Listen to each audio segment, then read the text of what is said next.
Okay guys, magandang gabi. Dito kami nasa Aroroy. Ayan o, dito kami yung parking sa Aroroy Water District. Dito kami yung parking. Food court. May kainan doon.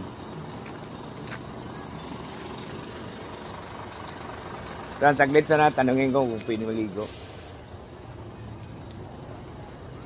Tanungin natin kung pwede ba tayo maligo dito. Kasi kahapon pa tayo walang ligo. Tabing dagat lang tayo. Ano? Aroroy. Ayan.